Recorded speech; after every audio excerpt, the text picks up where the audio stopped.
Good morning to everyone. Is it still morning? Okay, right now it's afternoon. Okay, I want to bring something to you guys' attention because I think I hit on this in one of my other videos already, but I want to make sure that I convey the message in the way it should be this time because I got something extra to add to this. So I said before how I don't understand how the government has decided to use government funding for this new activity that the US and Europe have decided to collectively partake in. I don't mean no harm, but I really do feel like as Black Americans, and I am not talking about African Americans, I am not, because nowadays those mean two different things. If you don't understand that, I suggest you do a little bit more research. Those things don't mean the same thing anymore. As a Black American, I really do have a problem with something. I'm trying to wrap my head around something. Because it really does feel like out of everybody in the fucking world, Black Americans are the only ones who don't really know who the fuck they are.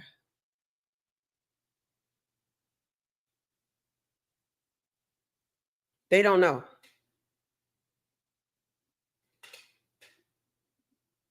So let me go ahead. So this is what I was talking about before, this Partnership for Global Infrastructure and Investment Libido Corridor.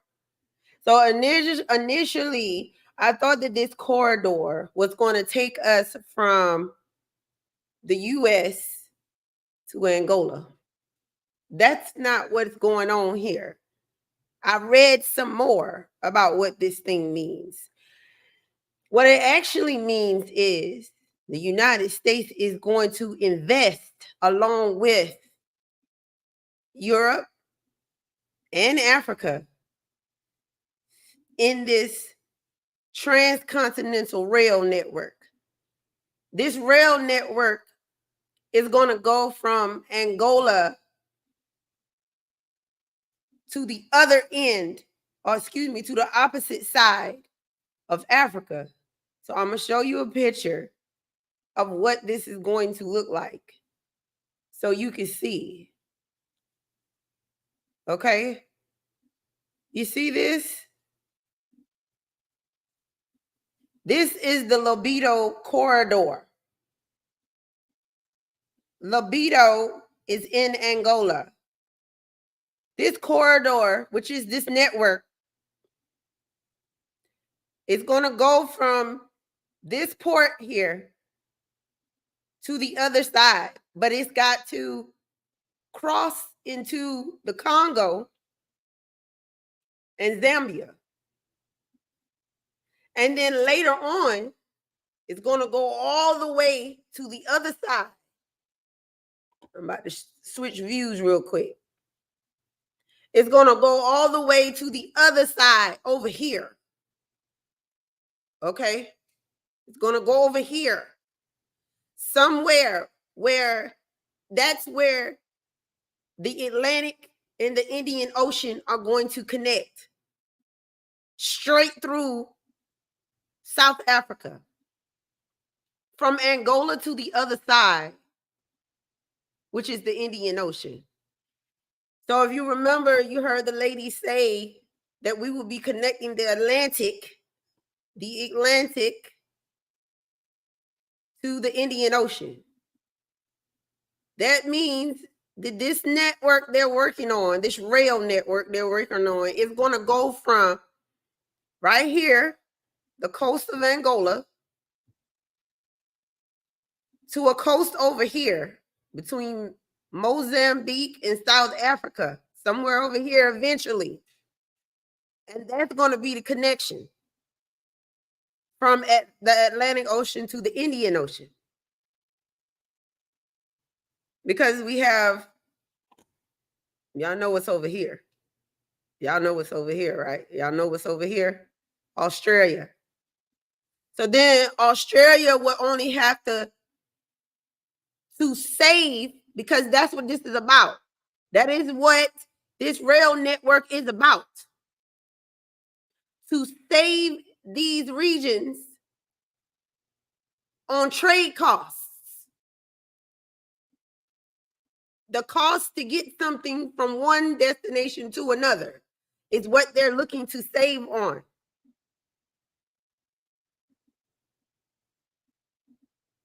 So the connection at some point in the future will go from Australia to Africa. Go through this network, end up on this side of the Atlantic Ocean, so that the cost to get from here to here or here to here is not as expensive.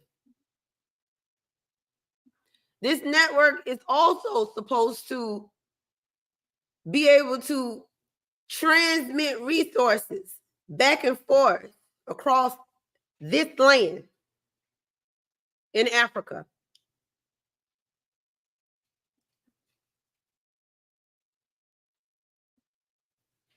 Now, my question is, why Angola?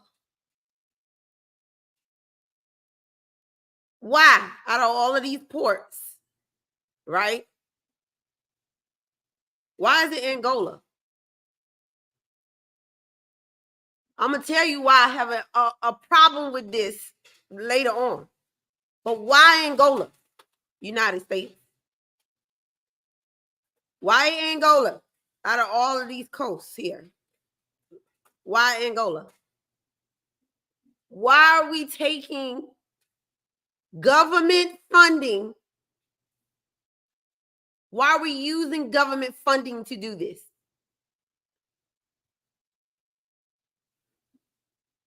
Does everybody know what's going on?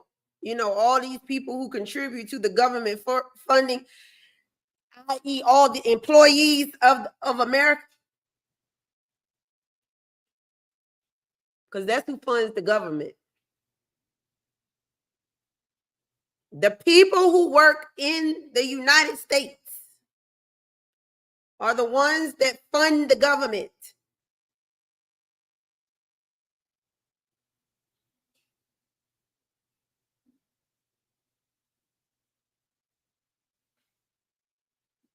And how do we fund the government? Through taxes.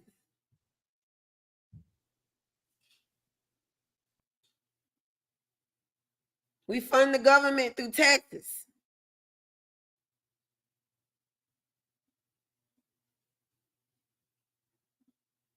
So how many of y'all know about this? That they've used government funding already. They've already, so y'all won't think that I'm just,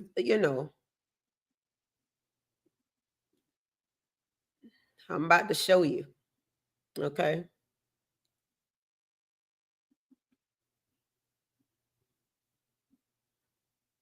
So far, first let me read you this. This new historic transportation infrastructure connecting Angola and Zambia for the first time, on track to break ground in early 2026. That's 2 years. In 2 years.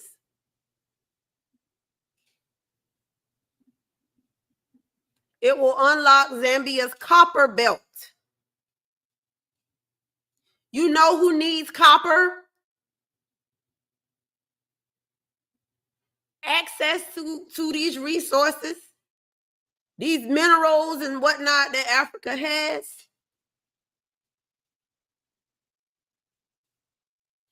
Everybody who's supposed to be investing in clean energy. You know, all these batteries that's required for this clean energy is going to require these minerals and resources that Africa has.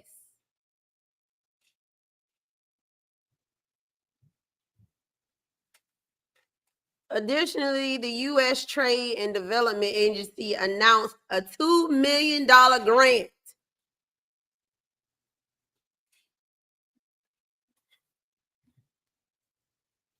the United States Trade and Development Agency announced a $2 million grant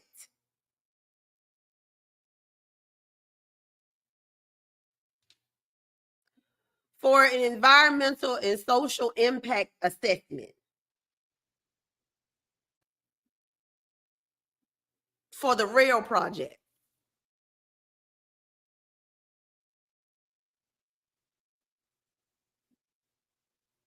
A $2 million grant for an environmental and social impact assessment. A grant don't have to be paid back.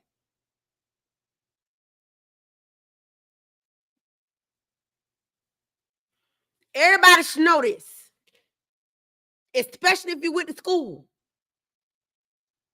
A grant is something that don't have to be paid back. So we got $2 million in grant money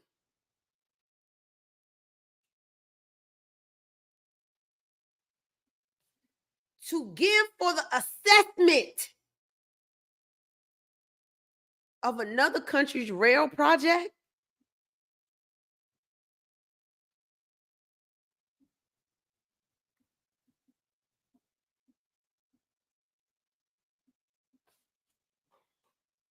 We gave, because let me get this straight, right? Because I'm trying to get this together. The United States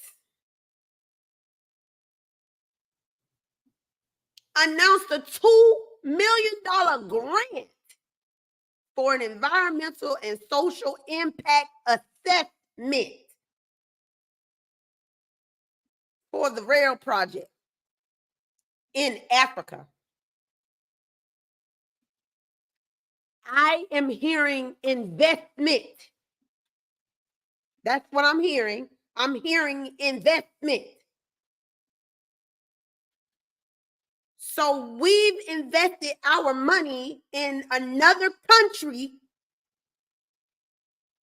to assess a rail network that they'll be able to use to get back and forth. Now, granted, it's to help out with trade.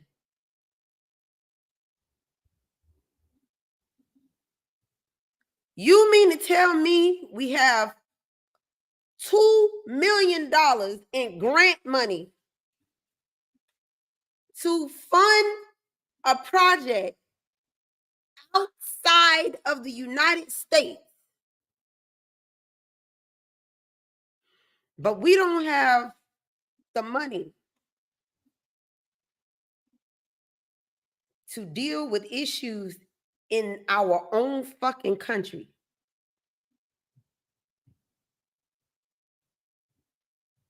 We got money to give to another country, but we don't have the money to fix our own issues in this country. So we're going to continue to outsource our fucking money. And the whole time, we're struggling inside the country.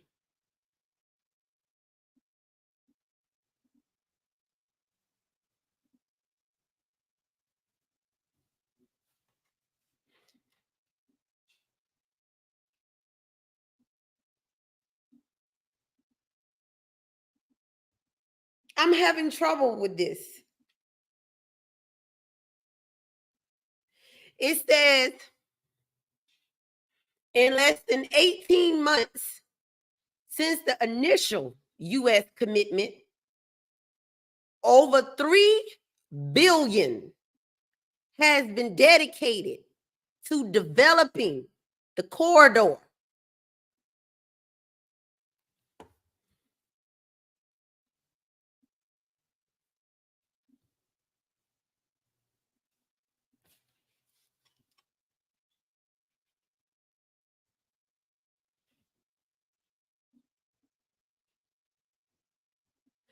I'm saying this again. Does anybody not realize what we're going through as a nation right now? Forget these other countries for a minute.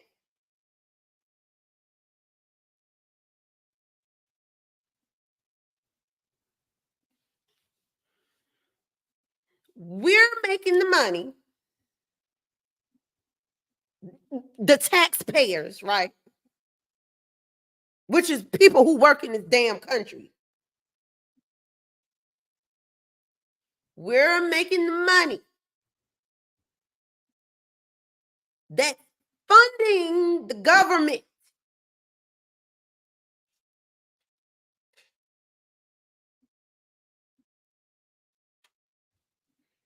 But we can't get assistance with our issues. We have to fight for it, struggle for it. But they got $3 billion to dedicate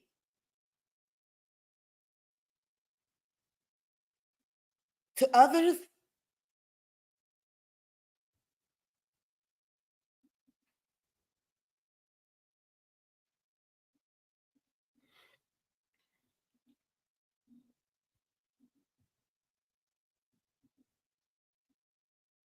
I have a problem with this. I have a problem with this. I'm gonna keep going so you'll understand. Okay. So, like, my initial question was, why Angola? As if the United States don't have a history with Angola. Or have we forgotten that the United States has a history with Angola?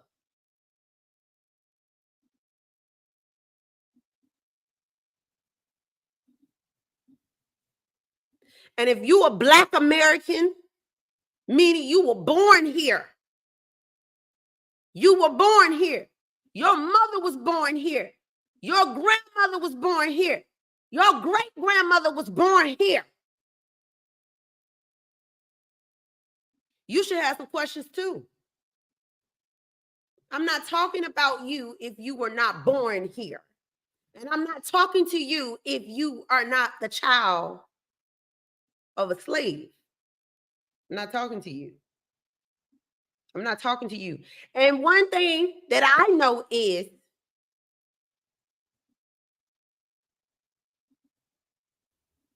that you can't forget the past.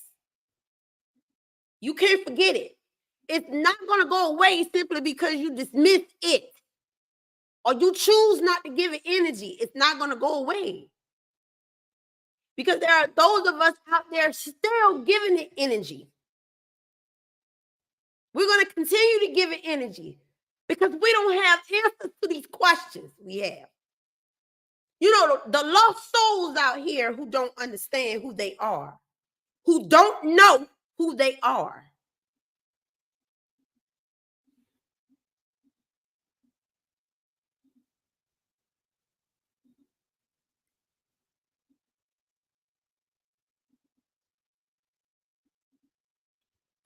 I have a problem with you.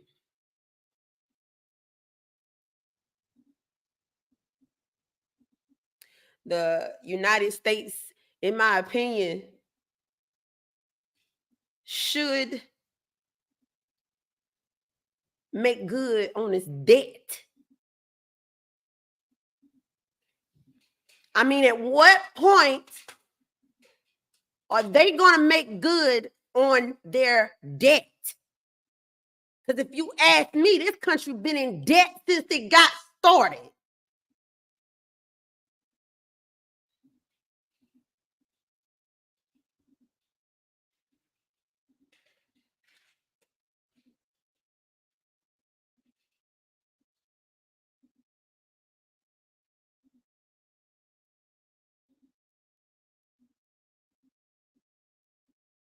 I want to read you something so you can see where I'm going with this.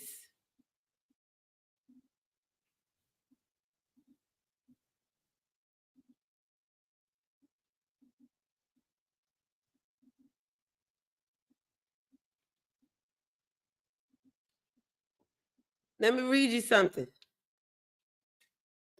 On or about August 20th, 1619, 20 and odd, that means 20 and more, Angolans, Angolans, Angolans, Angolans,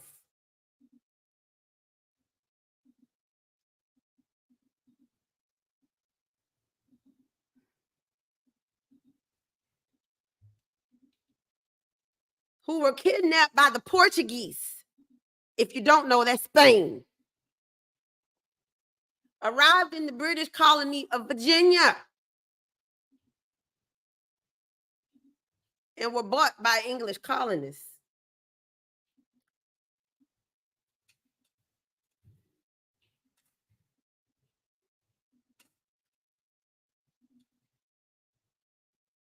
The reason I'm pointing this out to you is because this is on or about when the first slaves entered into this land. They didn't swim here, and they didn't fly here. They were bought by ship.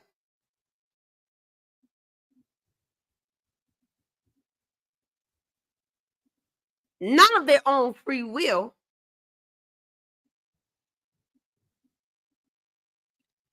Because these slaves were captured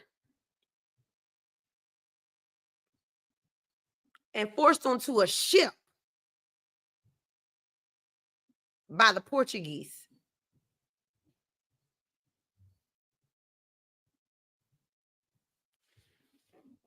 Now, whatever they did, if they did anything, was not on American soil.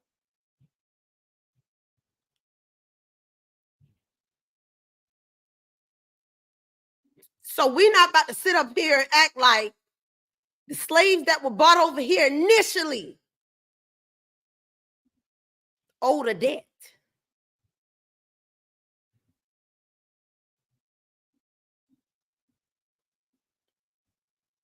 They were captured. And the people who captured them owed a debt. Used the ones that they captured to pay a debt.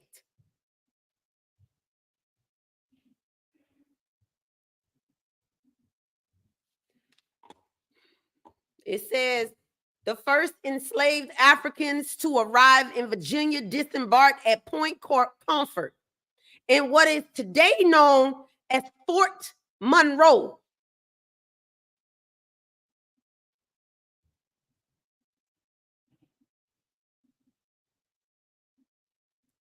Most of their names, as well as the exact number who remained at Point Comfort, has been lost in history.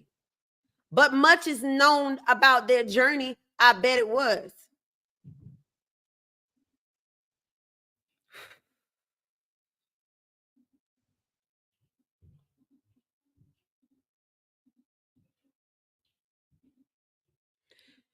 They were originally kidnapped by Portuguese colonial forces who sent captured members of the native Congo and Ndongo kingdoms on a forced march to the port of Luanda, the capital of modern day Angola. You know what a forced march is? You don't get to decide the step. You don't get to make the choice to step.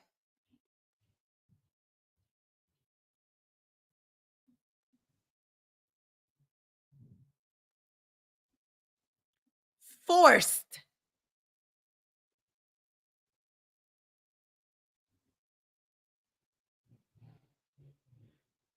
From there, they will order on the ship San Juan Bautista.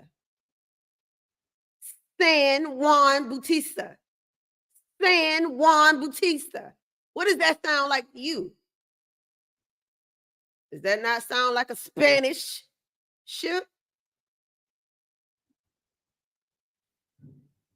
Which set sail for Veracruz in the colony of New Spain. As quite common. I wonder why it was fucking common. As was quite common, about 150 of the 350 captives on board the ship died during their crossing. I wonder why. I wonder why they died. Why did they lose their life? Why did they lose their life?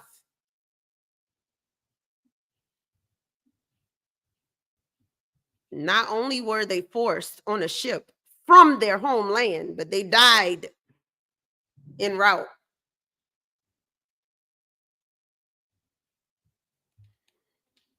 Then, as it approached its destination, the ship was attacked by two privateer ships, the White Lion and the Treasurer. Crews from the two ships kidnapped up to 60 of the Bautista's enslaved people. Now they've become a casualty of war.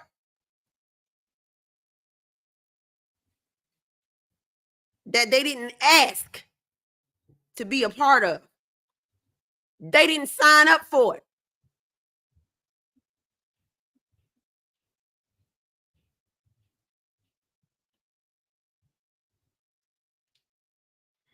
It was the White Lion which docked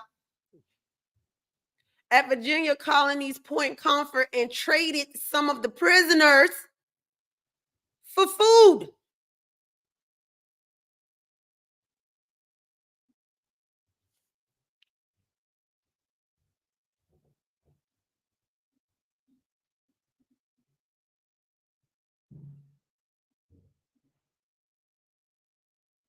How is it that you left your home with no debt, but yet you're used as collateral?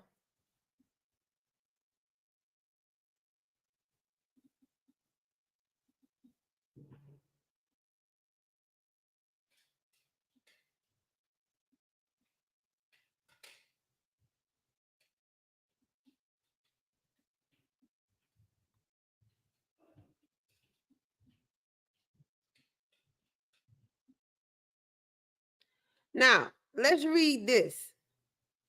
Scholars note that the arrivals were technically sold as indentured servants. The only way you could become an indentured servant is if you owe you are the one who owes the debt.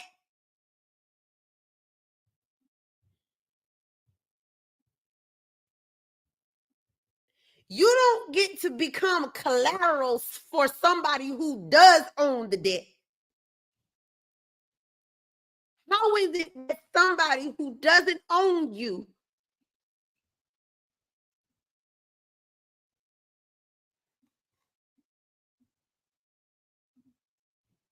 makes you responsible for their debt?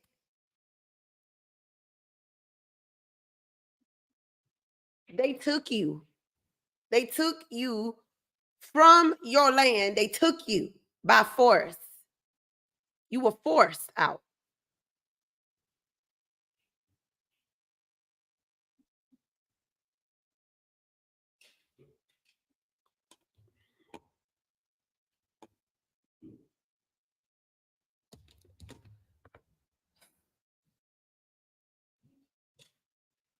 I really do have a problem with this.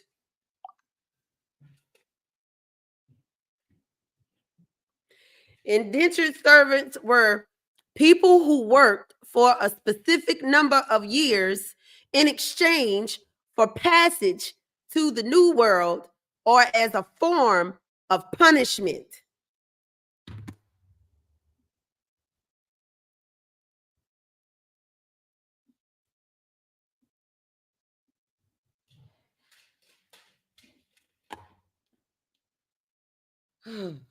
In many cases, they were forced to work with no pay for a set amount of time, often to pay off a debt, and could legally expect to become free at the end of the contract.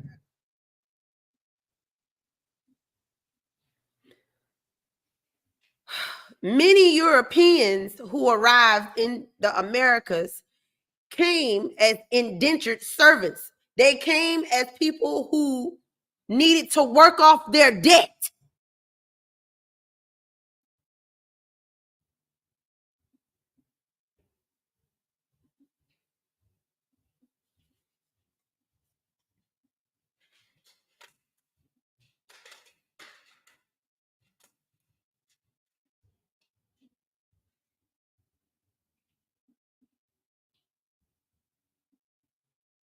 The Africans had nothing to do with the Europeans,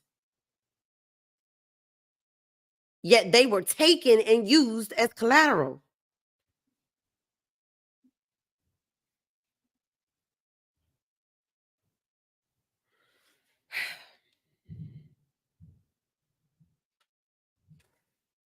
The arrival at Point Comfort marked a new chapter in the history of the transatlantic slave trade.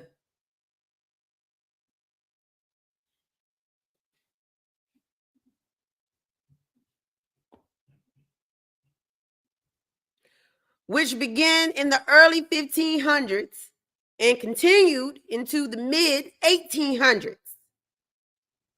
The trade uprooted roughly 12 million Africans, deposited roughly 5 million in Brazil, and over 3 million in the Caribbean.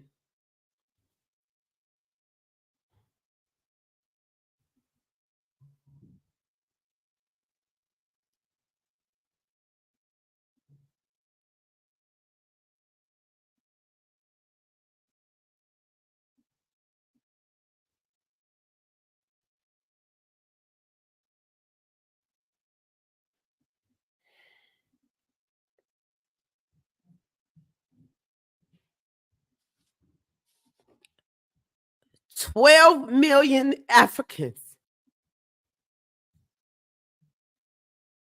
12 million.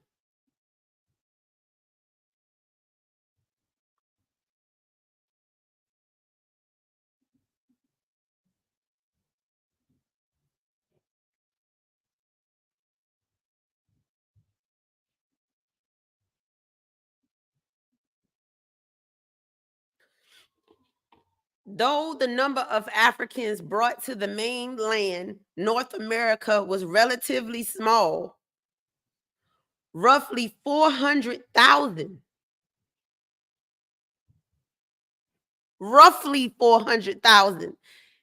they're saying, made it to the U.S. as we know it now. Compared to 12 million, that's a small percentage. Nonetheless, they ended up here. Their labor and that of their descendants was crucial to the economies of the British colonies and later the United States.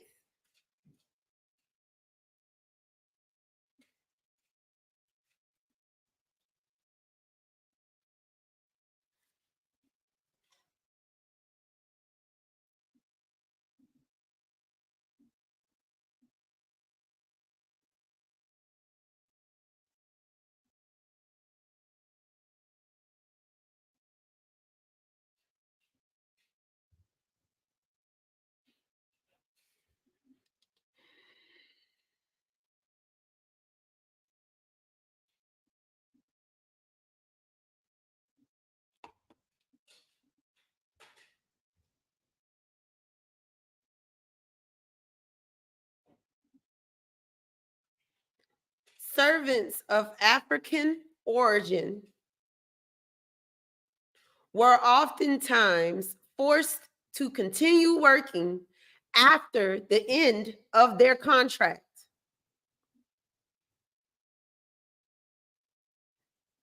And in 1640, a Virginia court sentenced rebellious servant John Punch to a lifetime of slavery, with fewer white indentured servants. It's interesting. It's very interesting to me that the Africans couldn't be called indentured servants. They were slaves.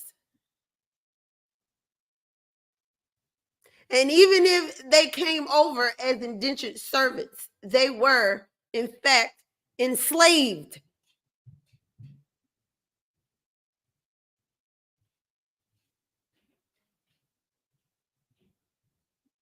You can look at an indentured servant like a criminal. That would be an example of an indentured servant.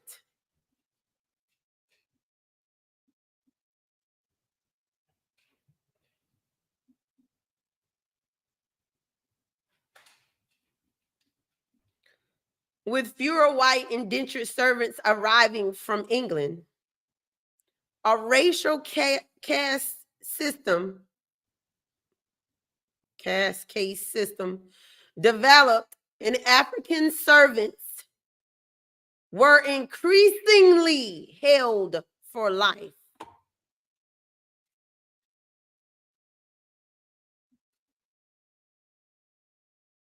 So even though Europe may have had some indentured servants, as they're being called, they were coming few and far between. But the servants had to continue.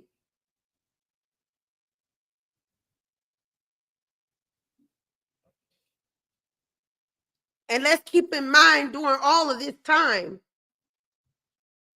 the African servants were brought over here.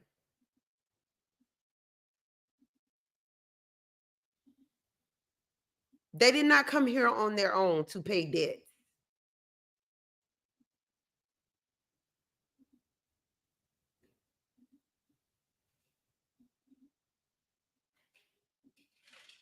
They were just made to do it.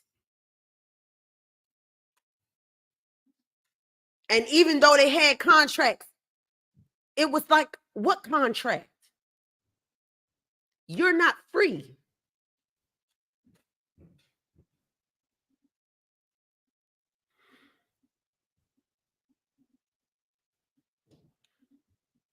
In 1662, a Virginia court ruled that children born to enslaved mothers were the property of the mother's owner.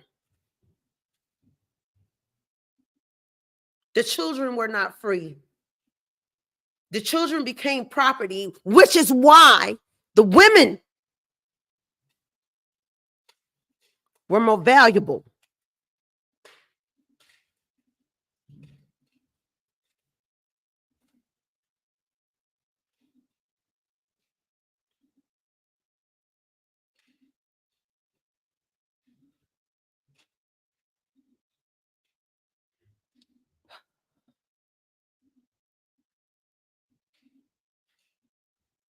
As cash crops like tobacco, cotton, and sugar became pillars of the colonial economy, slavery became its engine because we got to keep the supply over the demand.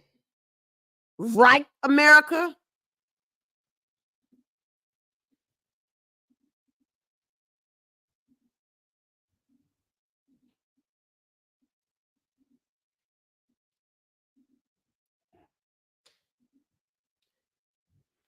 Though the slave trade was outlawed in 1807,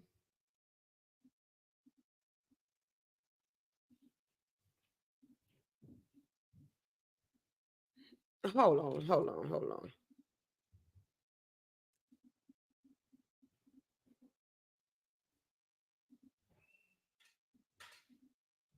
I had to read something real quick.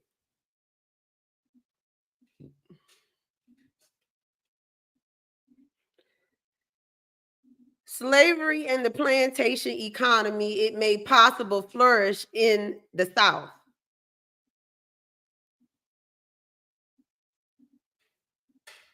It flourished in the South.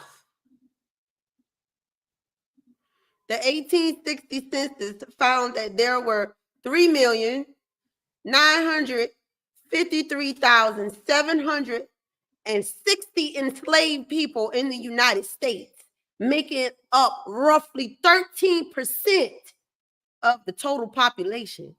And that was in 1860.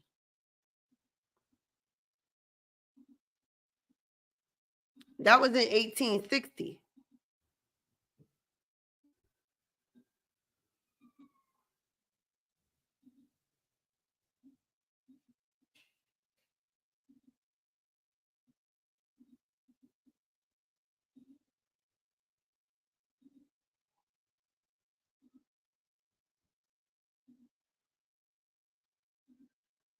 Remember how I was telling y'all in my other video that the United States is united by diversity, therefore it can be controlled by it? Does that not still hold true today? That is my question.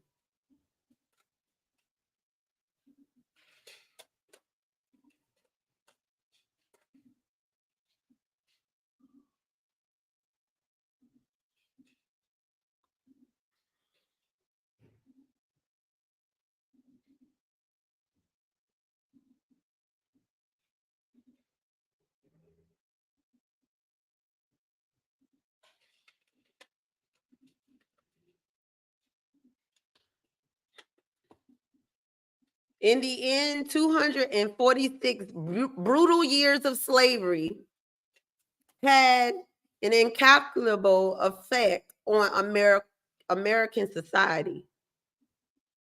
It would take another century after the Civil War for racial segregation to be declared unconstitutional.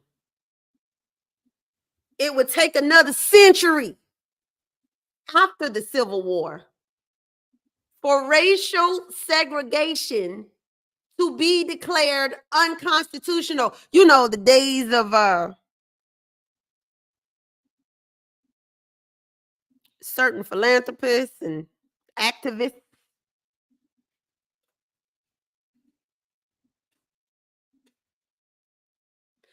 But the end of state sanctioned racism was by no means the end of racism and discrimination in America. That's still true today, too. Isn't it, America? Whether you say it or not.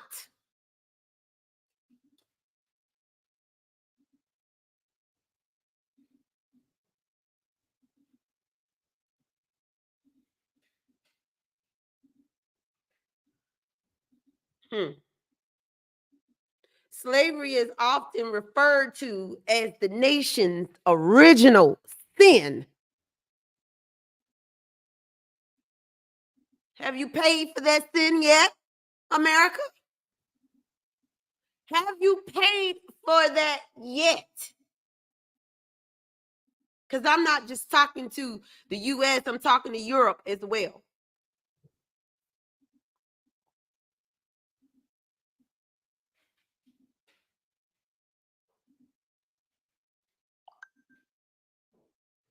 I mean, that's what I want to know.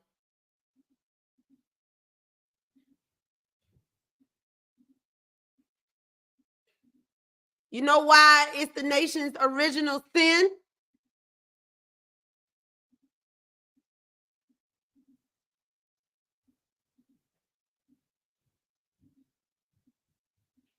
Because we were stolen. We were taken. We did not come over here of our own free will. And by we, I am talking about my ancestors. Because if it's one thing that I do know is that my ancestors were here.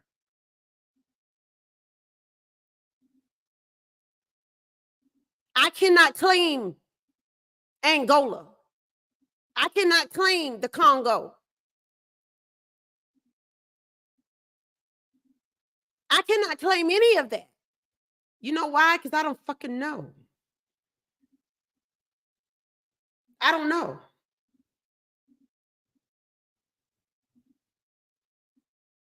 My mom didn't know that either. Her mom didn't know that either.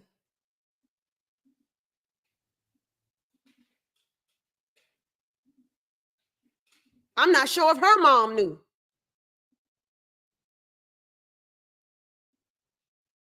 But what I can tell you is I'm the descendant of a slave.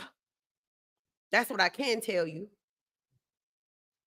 Because how else did I get here? How else did I get here? An African American may be able to tell you where they're from. You know they're not American because English is not their native tongue. What I know about real Africans that understand their heritage is they don't speak English at their native tongue. They do not.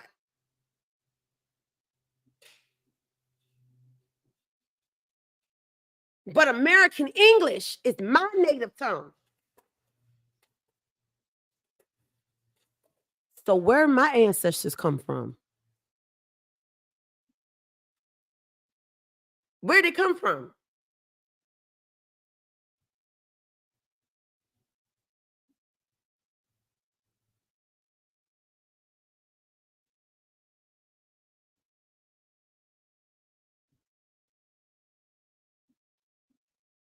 You mean to tell me my ancestors were brought over here forcefully?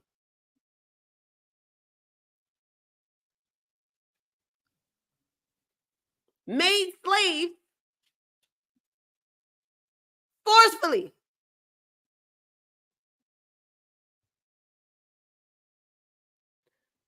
Had to build this country, support this country, provide resources for this country.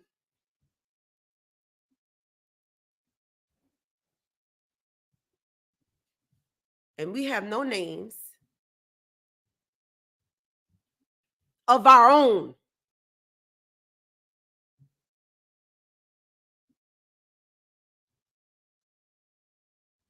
My name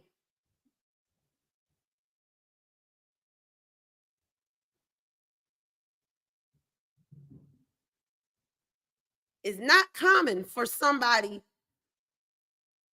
of African origin. It is not.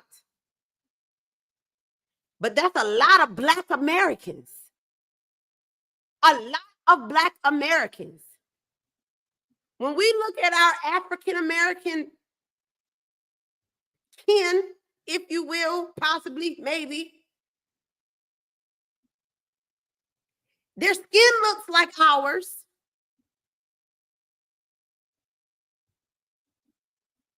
But that's it. That's it. They don't talk like us. I'm not even sure that they think like us.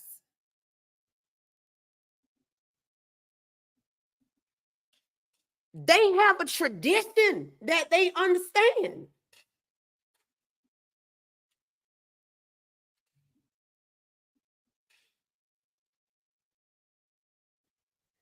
We have tradition that we learned. We didn't inherit, we inherited learned tradition from people that don't look like us.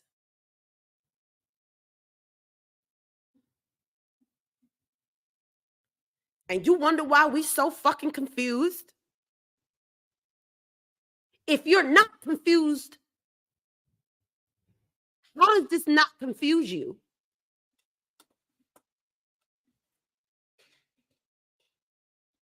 You can't call me. You cannot call me an African American. You can't call me that because I will correct you. You know why you can't call me that? Because in America, we have African Americans.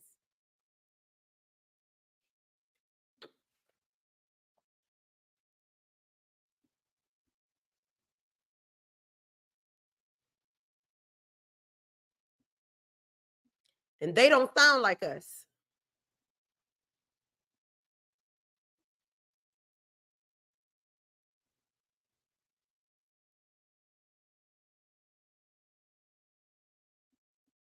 Why is it that Black Americans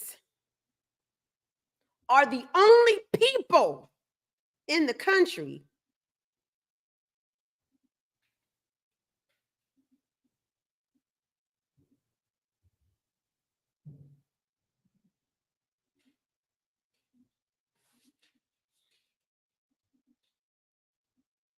that don't know where we belong? The only place we can say that we belong at this point, if you want to, is America.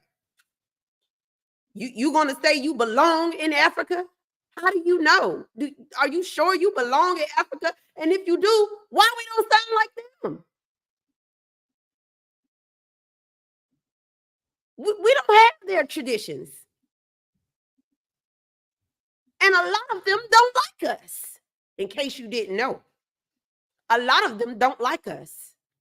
And by us, I am referring to Black Americans.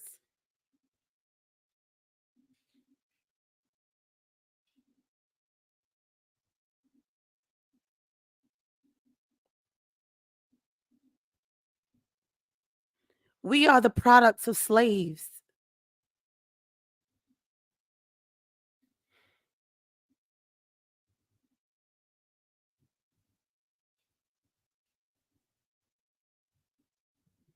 And a lot of us still carry slave mentalities.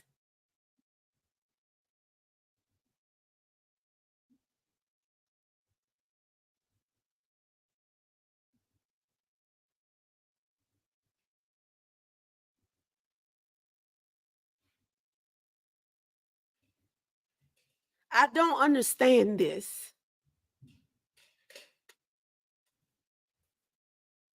You think slavery is not going on right now? Because it is. It is. It's just called something different.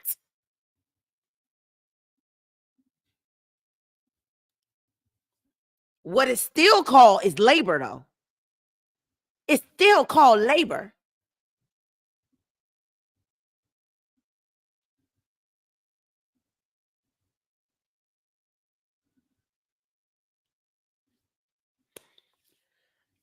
Um, I'm trying to stay on task here. Okay. So I just finished talking to you about how the first slaves that came over to America were taken from Angola.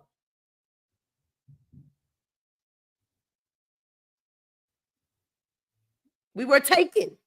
Okay.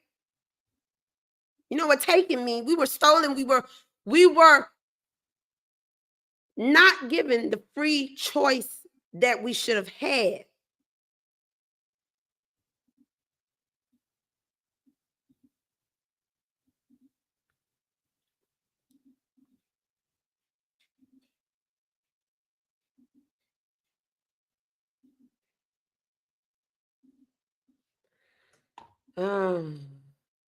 I seriously have a problem with this.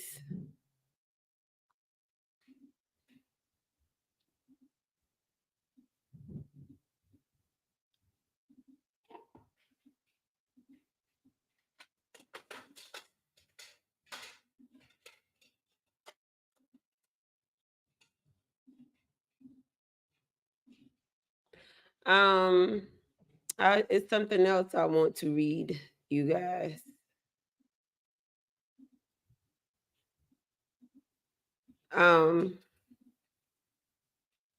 Okay. Let's look at this. Angola State Prison. Okay. Angola State Prison was located on land that was originally an 8,000-acre plantation. Do y'all know what a plantation is?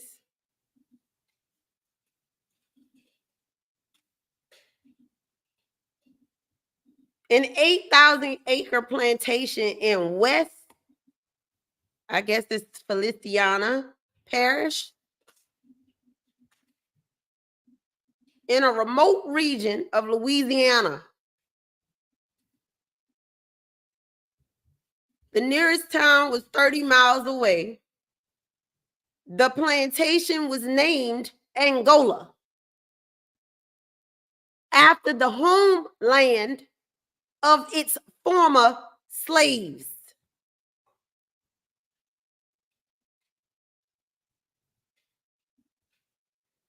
Is that where my ancestors come from?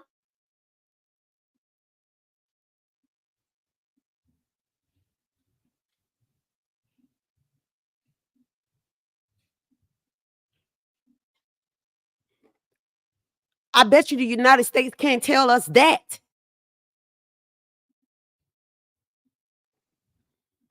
Or can you?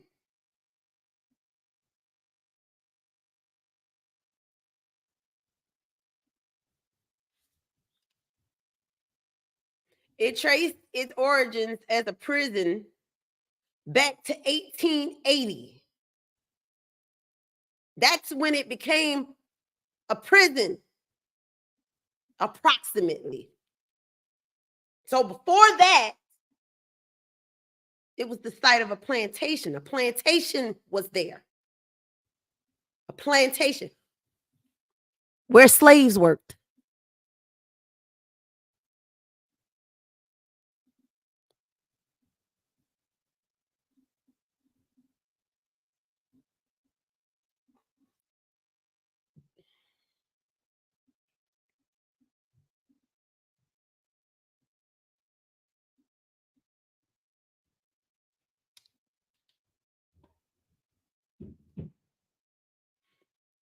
It traced its origins as a prison back to 1880 when inmates were housed in the old slave quarters and worked on the plantations. So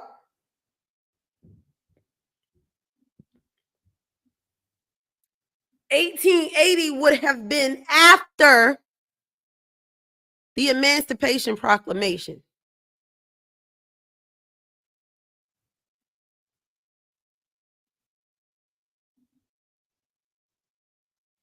See, now, after the Emancipation Proclamation, you can no longer force Blacks to work for free, right? Even though it was still going on.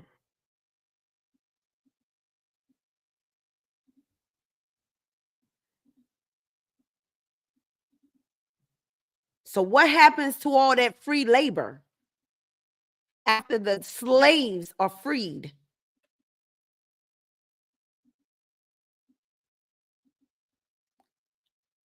See, free labor is better than cheap labor.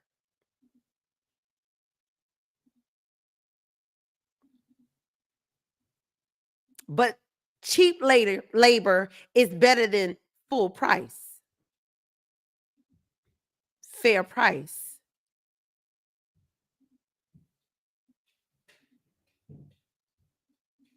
So since the slaves were freed, the labor could no longer be free, right?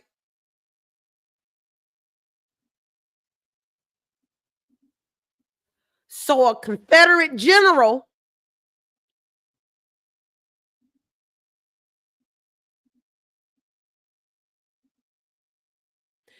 brought the plantation plot, all of them,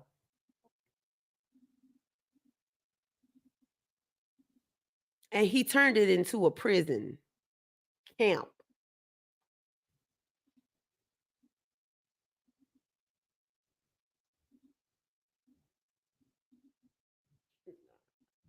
Let me show you something. 1 minute. As soon as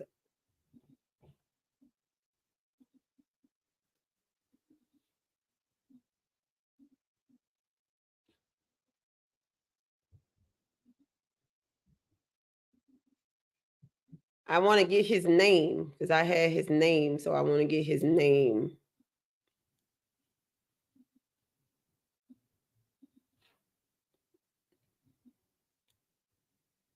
I want to get this name of this military person. It was a military man that bought the plantation and turned it into this prison plot. And I want to get you his name.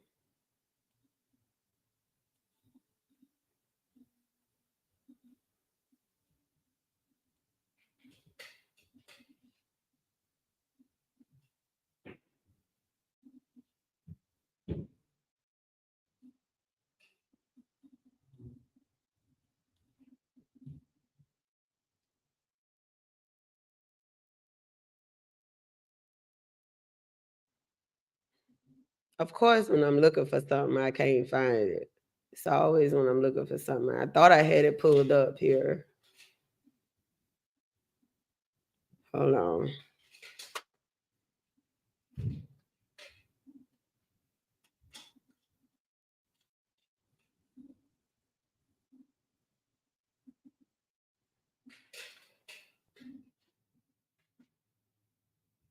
Gosh, I just had this man's name. Ooh, it's gonna irritate me if I can't find it. Oh my gosh, it's gonna irritate me. Hold on. Oh, there you go. That's his name. Confederate Major. Excuse me if I said general. Confederate Major Samuel James purchased the plantation and made it into a prison camp. That's who it was.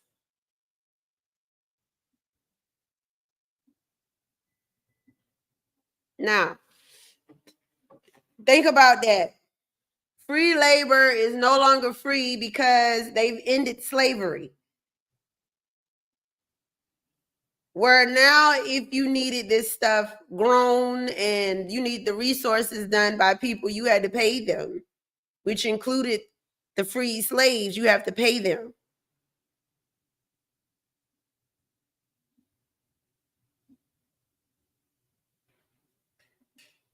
So he begins housing these inmates in these prisons. Now, my question is, do you guys think that this may have been a reason as to why blacks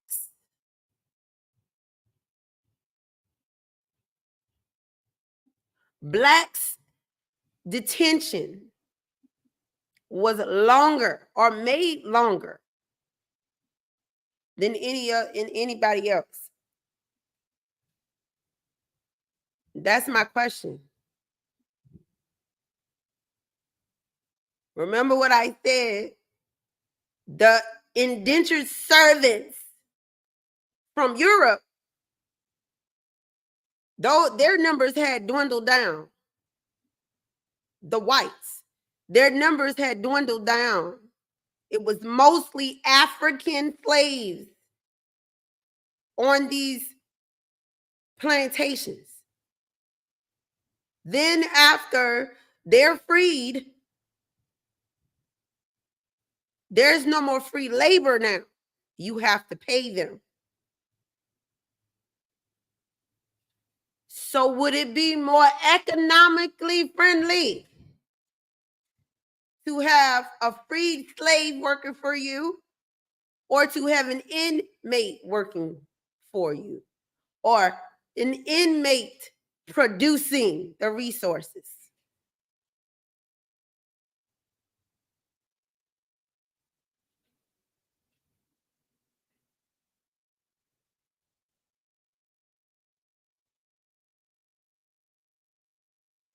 See, when you become an inmate, you're not free.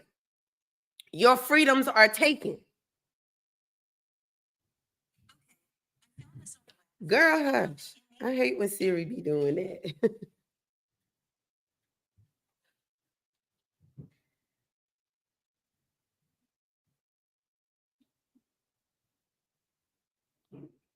Throughout the ensuing decades, Angola State Prison faced numerous problems thanks to its geography and administration.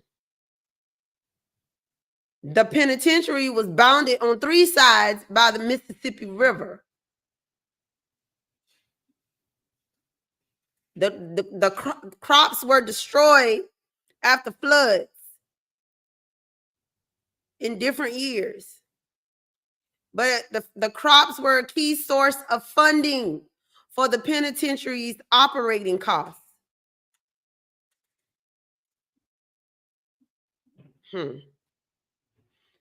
During the Great Depression, the prison facilities fell into poor shape after its budget was severely cut. So now you got the Great Depression, where the funding they were receiving from the government had to get cut.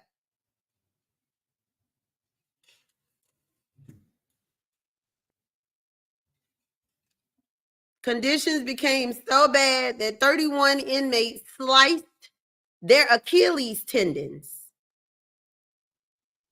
to publicize their objections to hard labor and brutality.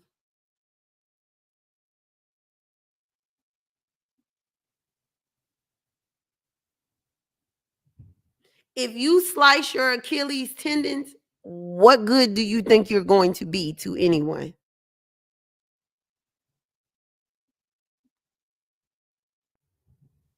What is your state of mind at that time to take a knife to your Achilles tendons?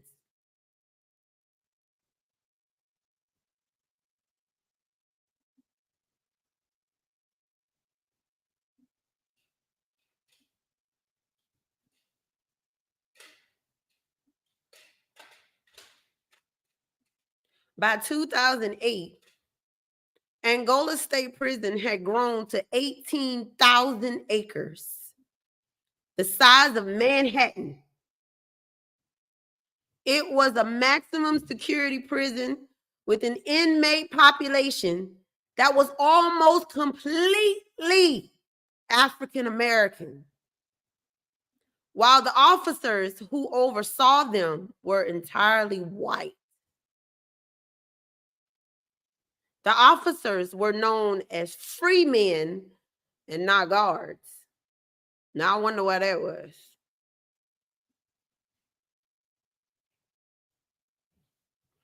Remember that initially the prison was ran by the private sector, not the government. It wasn't until all the news reports about the inhumane treatment of the inmates that Louisiana state took over.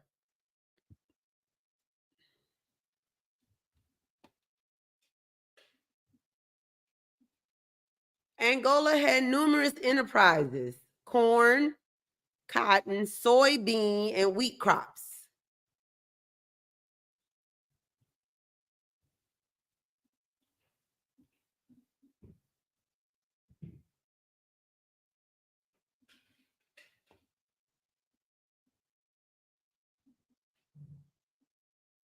One could call Angola a company town.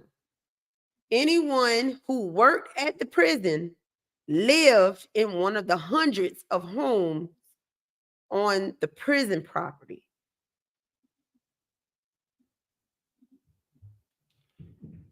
The best behaved inmates, called houseboys by the wardens, wore white uniforms, performed the landscaping work, and cooked and cleaned the houses, all at no cost to the residents. Now, go back to what I said earlier. Free labor is better than cheap labor.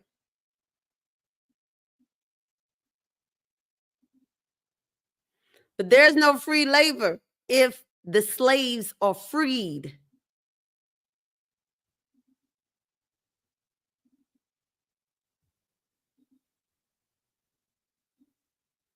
But if they're inmates, if they become prisoners, they're no longer free. Right, America?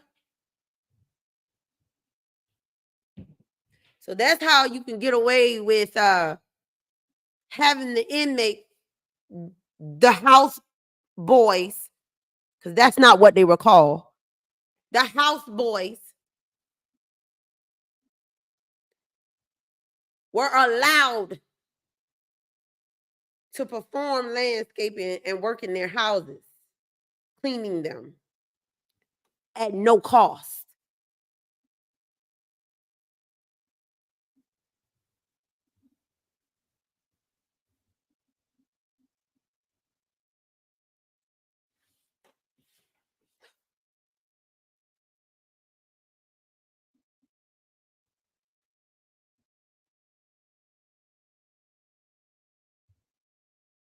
When were we ever free?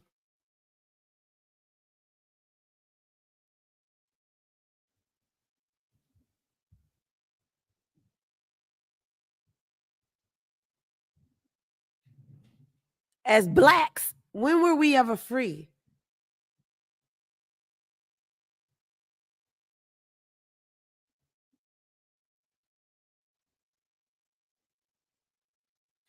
Isn't that the same mentality that a lot of blacks have now? You have to work to earn a living. Not you have to work to be free, because that's really what it is. You have to work to earn a living. To earn a living.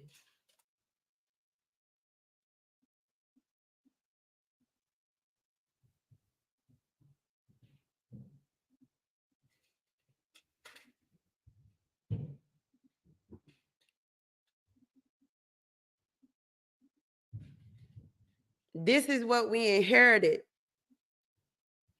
from our ancestors.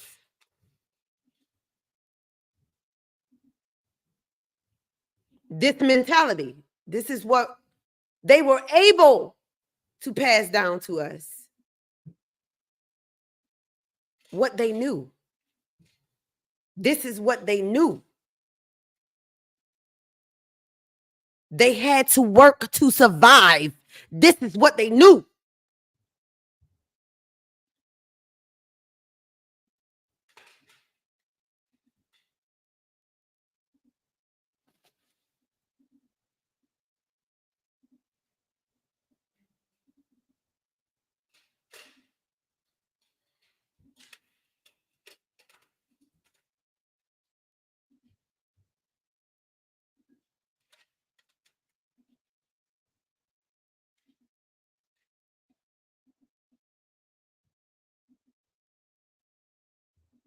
They couldn't teach us how to be proper.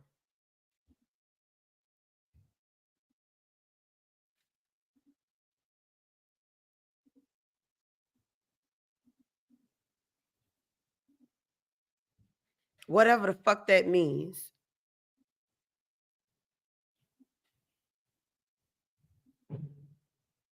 They couldn't teach us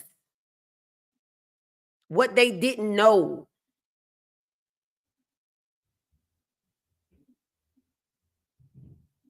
What they were not allowed to know.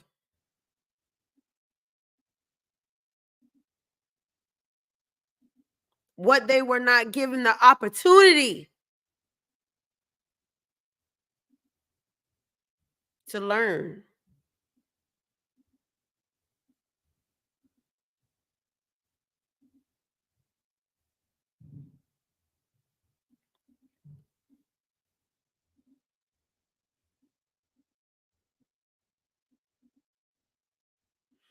I don't care if none of the other blacks care about this information. I don't care.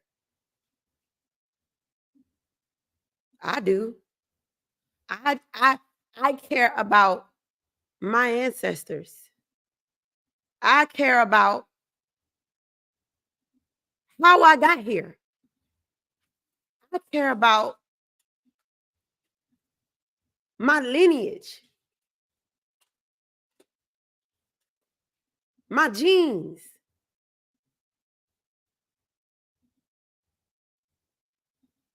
And I don't know it.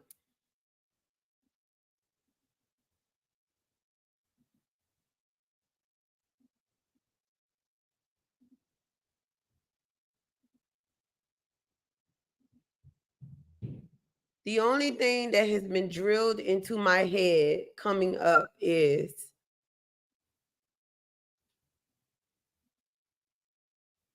if you want it, you got to work for it.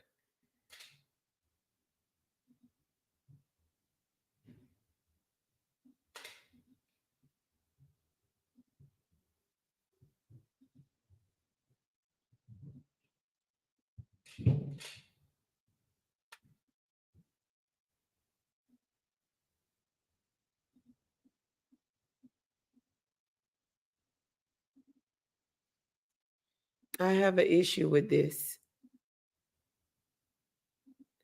I just have an issue with now in 2024, the US government has decided to take government funding and use it to assist Africa along with Europe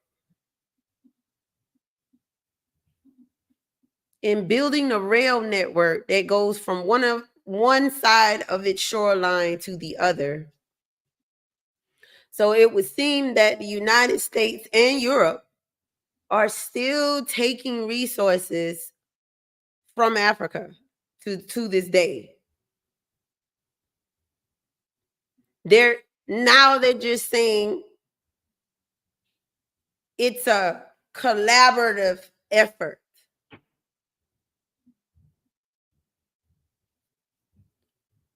But you're using government funding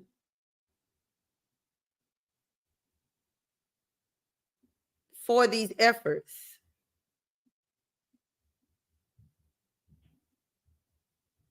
And how is the government funded in the United States?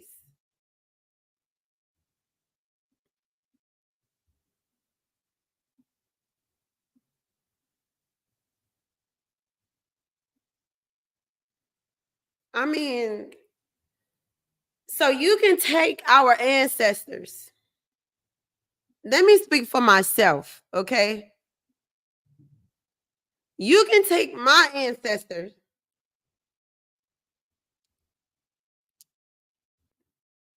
from their native land against their will,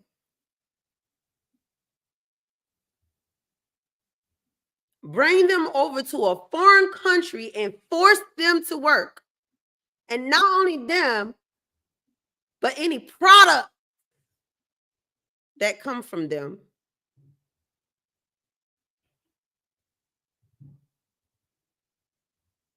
specifically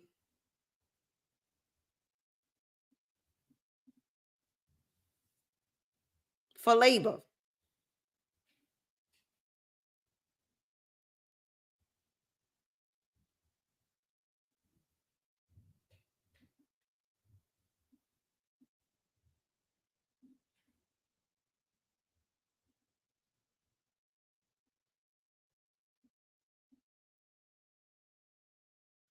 Where now it's in order for us to continue to have our basic needs met, we still have to labor.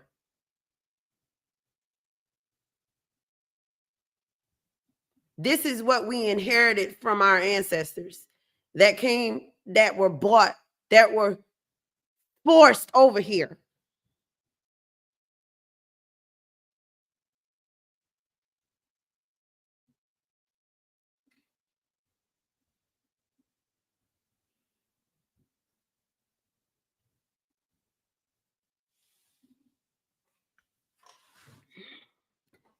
And I'm supposed to be okay with this Transcontinental Rail Network that they're putting over in Africa for Africa.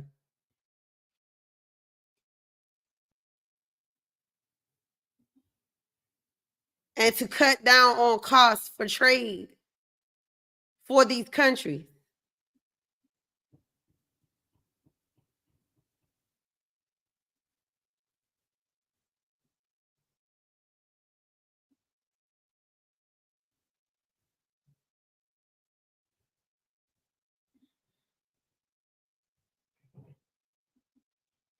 This is not sitting well with me. It's really not. It's not sitting well with me. I really feel like Black Americans are so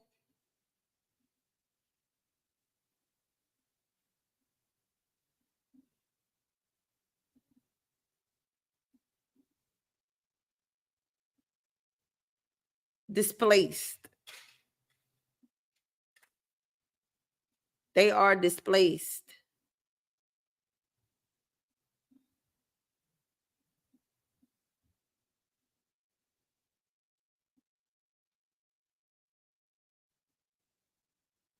I don't know what to say. We're a people who have had to live through the craziest shit and never understood why. It was never our fault. Even if you just take the history lesson I just gave y'all today about how the slaves got over here.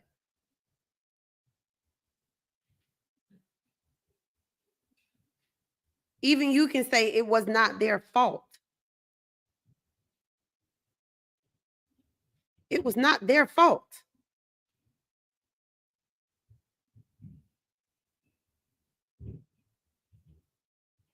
That they became collateral for someone else's death.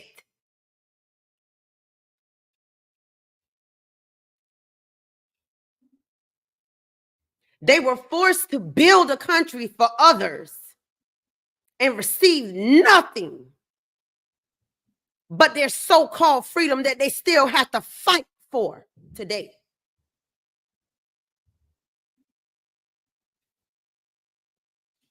You can't get anything in this country without asking for it, or they consider it illegal.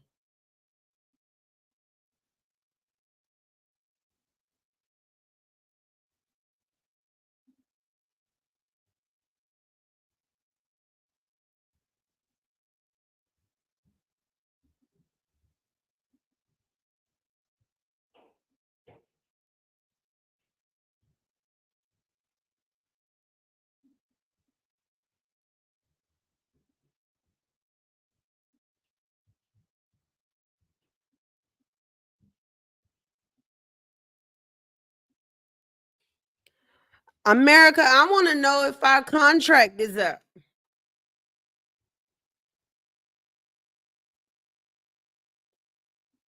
I want to know, is our contract up now?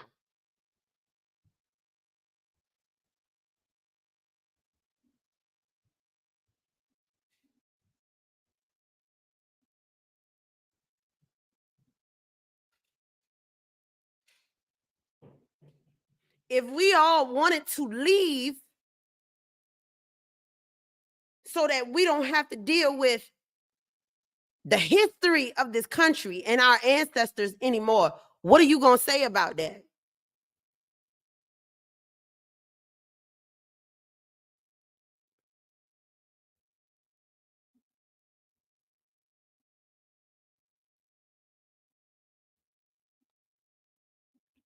I'm still saying it. It's like I said it before.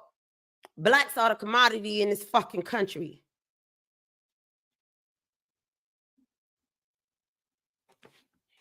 They are. Whether you want to believe it or not, they are.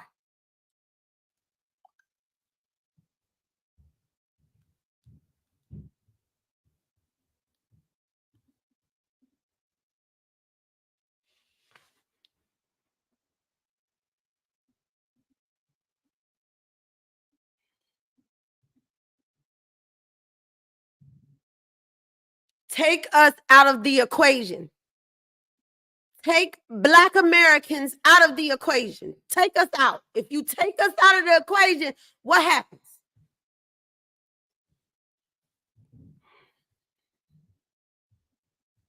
Take them out.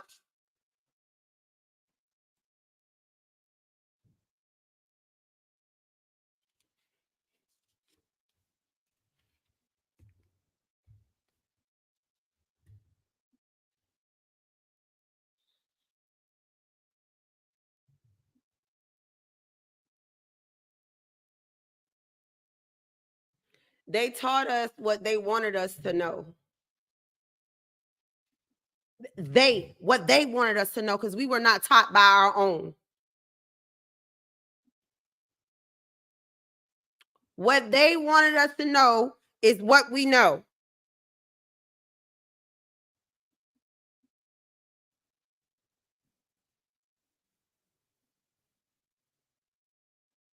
What they don't want us to know,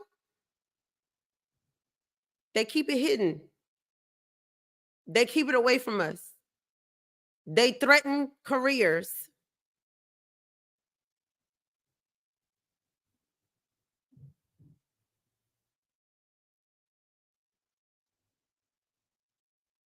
Anytime we try to find out about our history, we can only get so far before somebody is stopping us.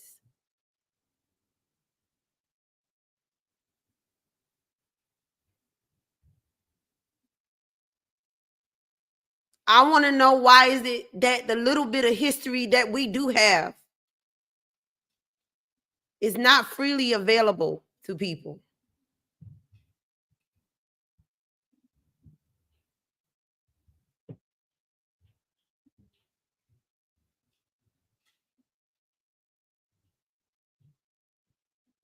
They like that you don't know and you have to ask them.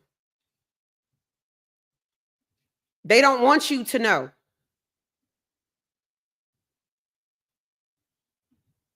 Why do you think that people like me, who get away from the herd,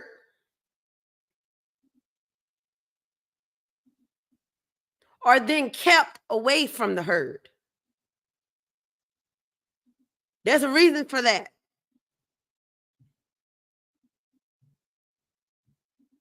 You've gotten out of the herd and they don't want you taking anybody else with you.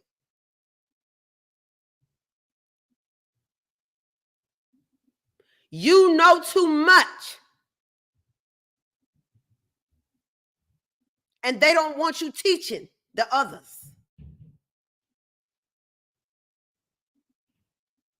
So they silence you. They attempt to silence you.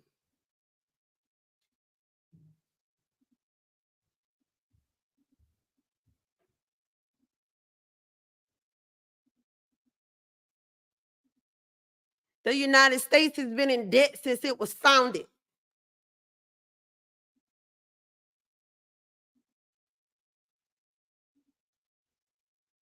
Who do you think is paying the cost for it?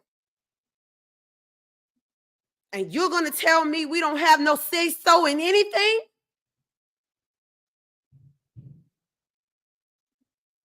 We're putting it in somebody else's hands and expecting them to work off integrity and have our best interests.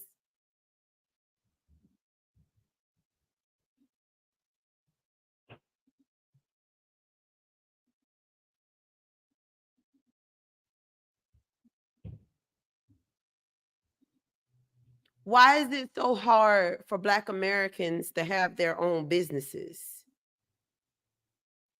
Why are the handouts few and far between for the ones that we've already helped to reach that status?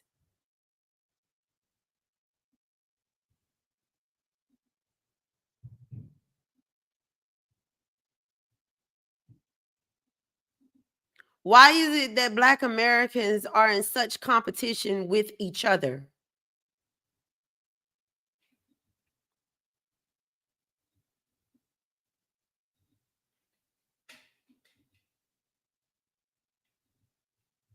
Why won't we listen to each other?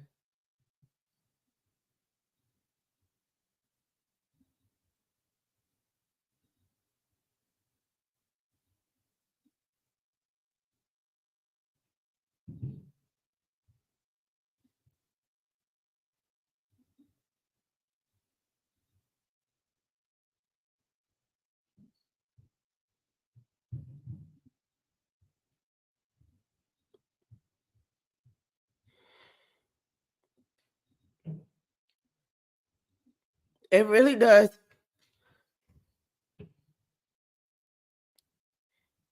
It makes me want to cry.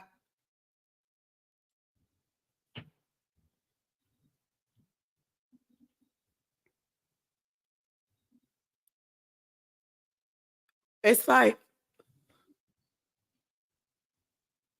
you don't know where you belong.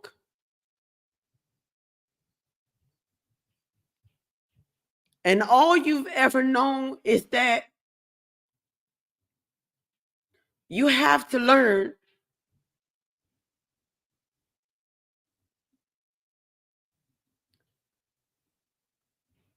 even though that too is challenged.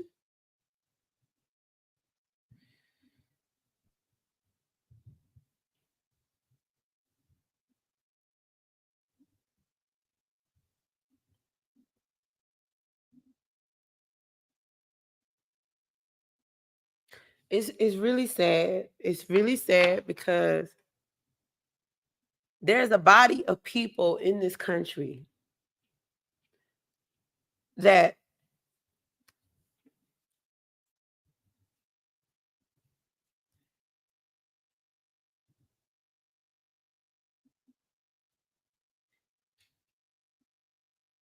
they have shaky foundations.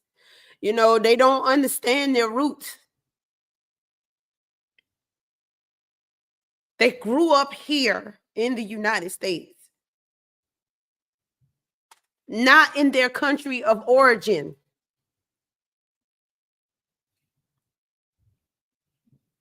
because for them this is their country of origin.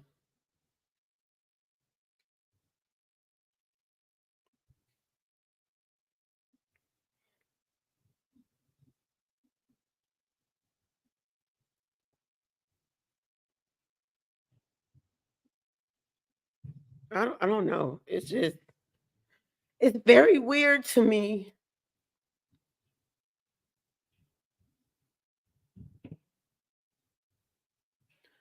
It's just so weird to me how Black Americans are so far behind everybody.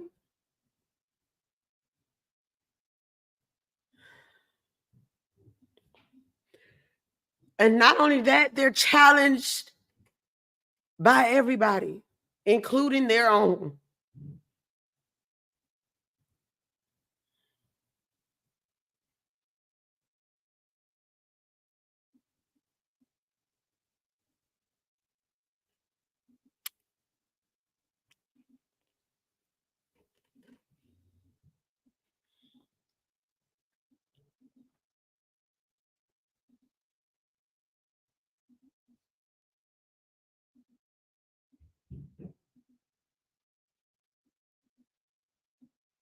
I just feel like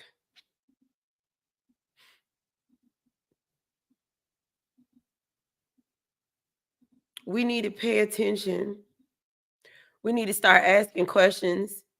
We need to start holding people accountable for the shit that has happened that we have no control over. We had no control over it.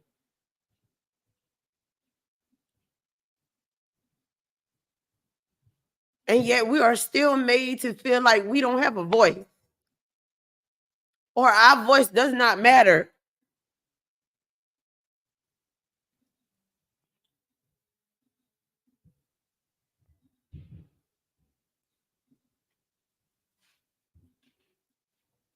I don't know who my grandmother was. I never met her. I don't know who my great grandmother is or was. I never met her. I don't know who my great great grandmother was. I never met her.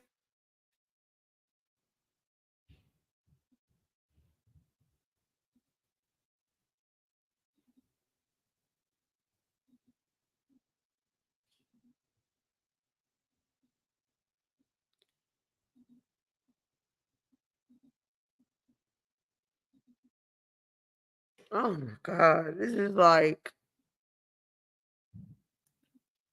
it bothers me so bad because I want better for my people.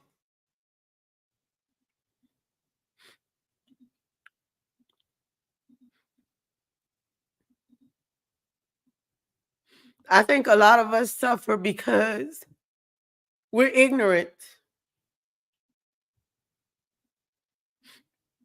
whether it's by choice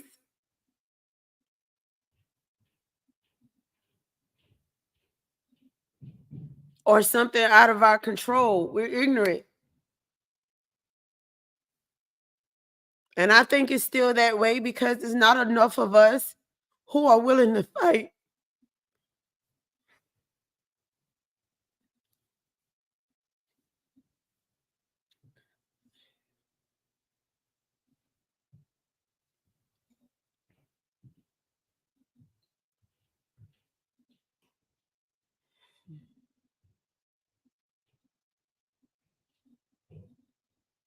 It's just sad. I think it's really sad.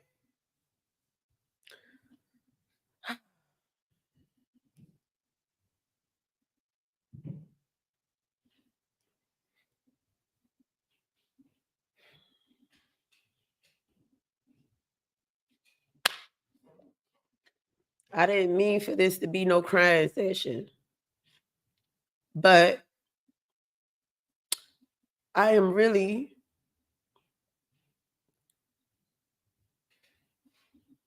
concerned about Black Americans.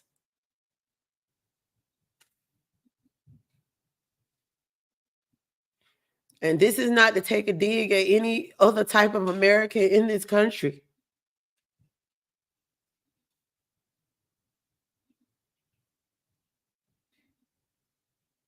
But I'm sick of us acting like we don't stand out because we do.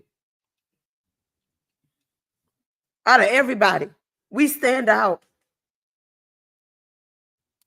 You can't put us in a box with everybody. We don't fit. We don't fit. We do not fit.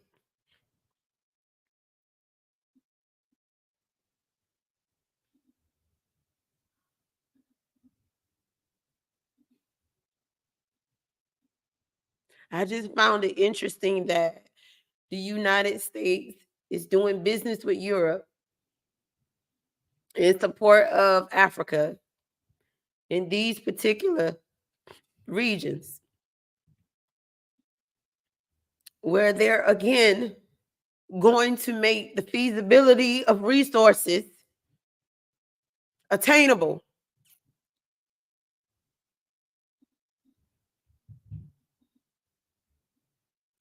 not just for the Atlantic Ocean, but also for the Indian Ocean.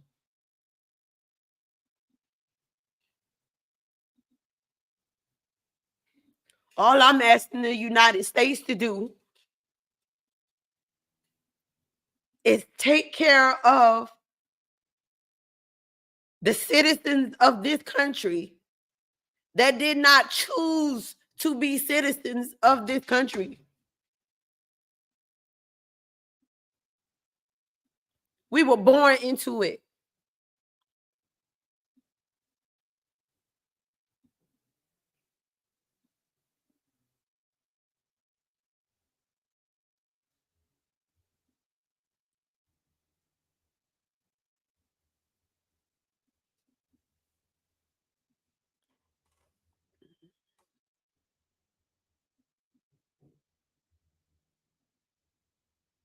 I just wanted to bring that to your attention about Angola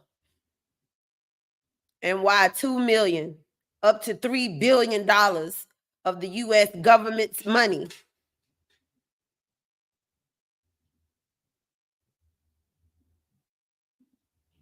has been offered up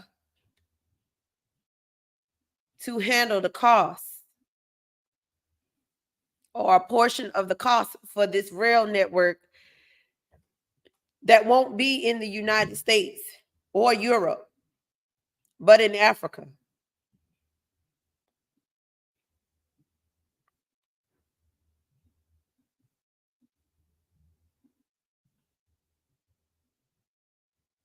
Where it started for a lot of us.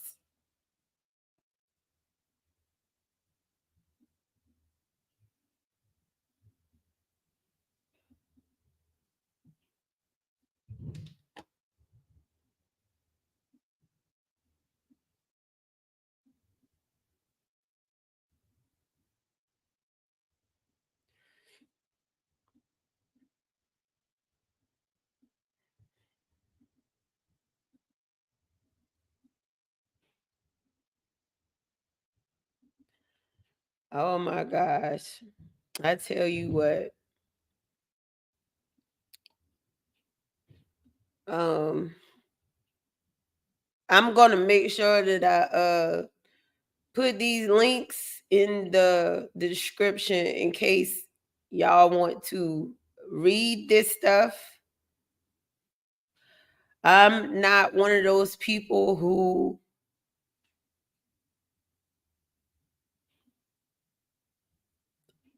just looks for people to watch my content. The stuff that I put out has meaning. No different than my art.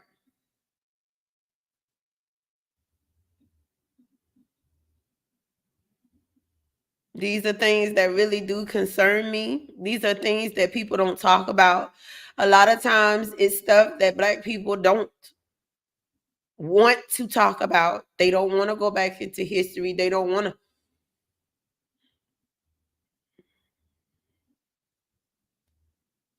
But you do know that history repeats itself. And if you're not careful, it'll mess around and be more prevalent on you than you ever knew.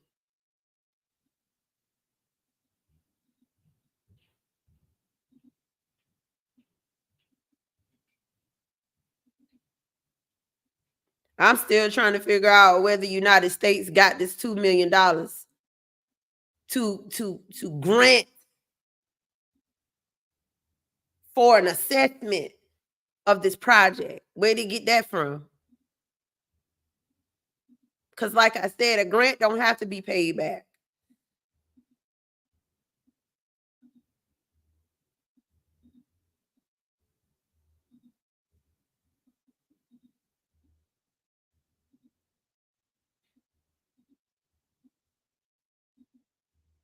This makes my stomach hurt.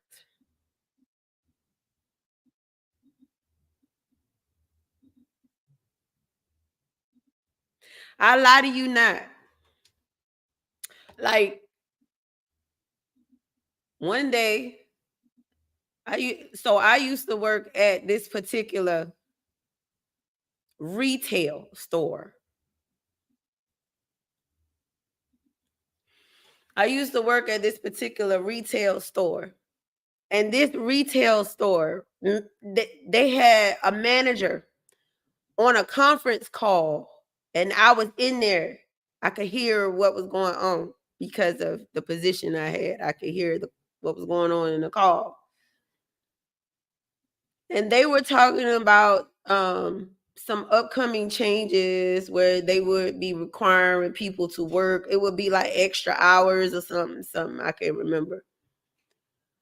But I just remember someone asked the question. And this manager, he was like a senior manager or something like that, a corporate manager. He said, well, if they want to get paid, they'll do the work.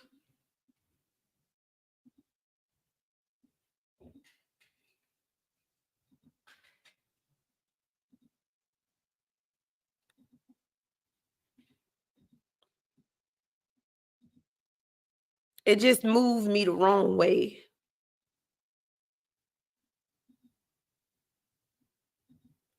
It really did move me the wrong way because so many of us don't realize how we're just assets to a bigger cause.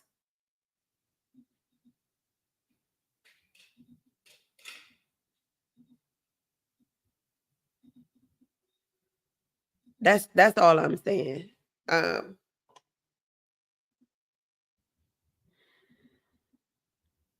It did rub me the wrong way.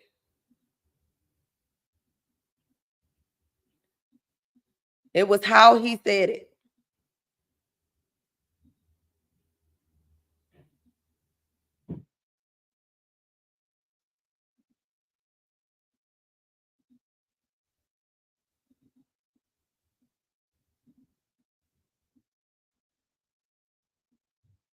The truth is that they need you more than you need them. That is the truth. It's always been the truth from day one.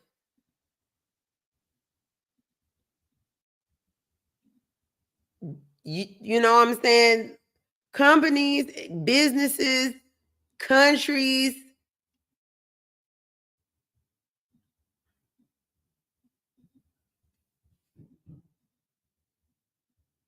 the people are the ones that drive the economy.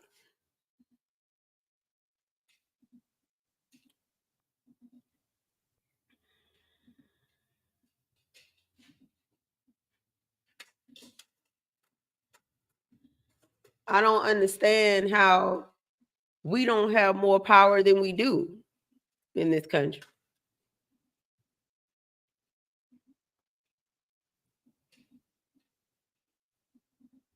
Because the United States wouldn't be able to make good on any of its debt if the people are not working.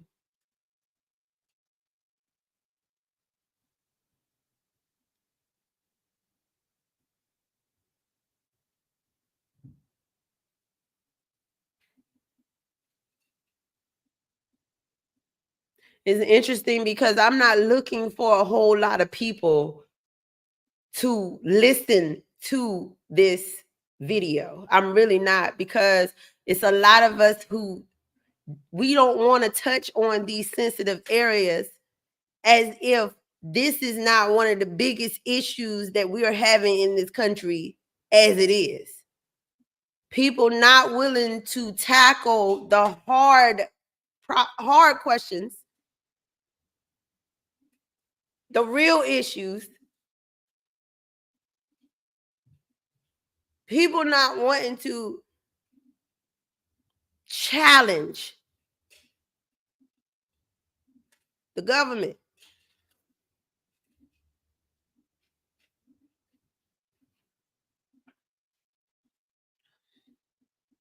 The government that we fund. You mean to tell me we can't hold them accountable? The government that we fund, we can't hold them accountable.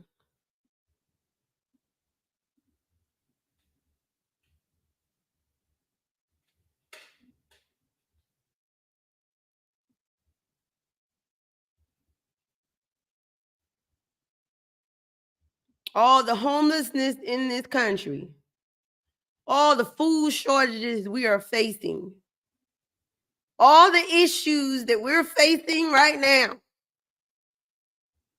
that for some reason we cannot fix. Yet, I am reading about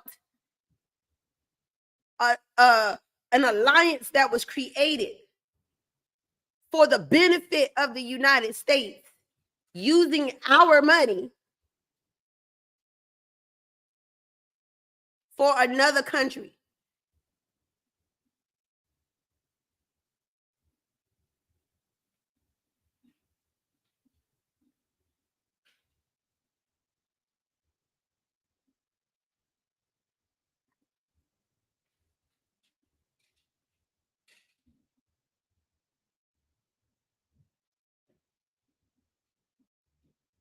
I did not agree to the United States that the money that they tax me on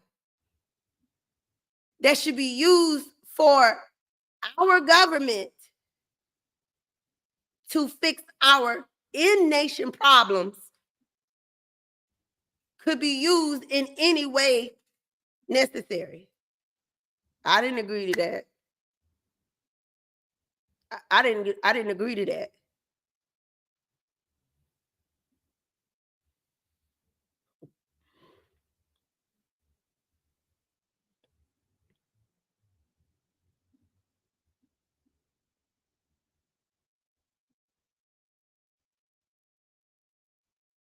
Um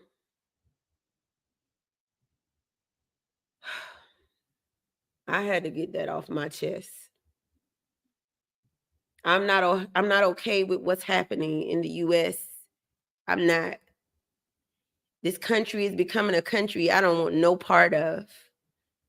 Even after I have given so much of my life to this country, I'm losing respect for this country. They don't take care of their own. That is what I'm noticing about the US. They don't take care of their own. I'm not seeing it. Their own includes the Black Americans that were born here to slave ancestors that have nothing to show for it other than being a part of the labor.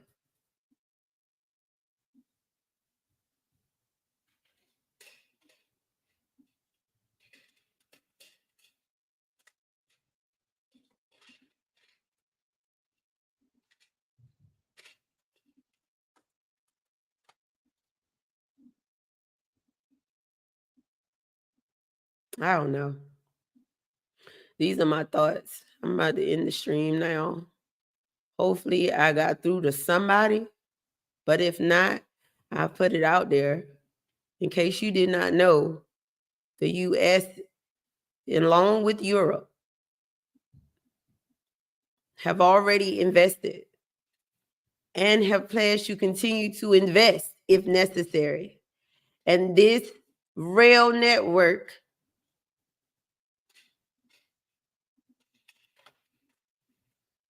the talk is early 2026.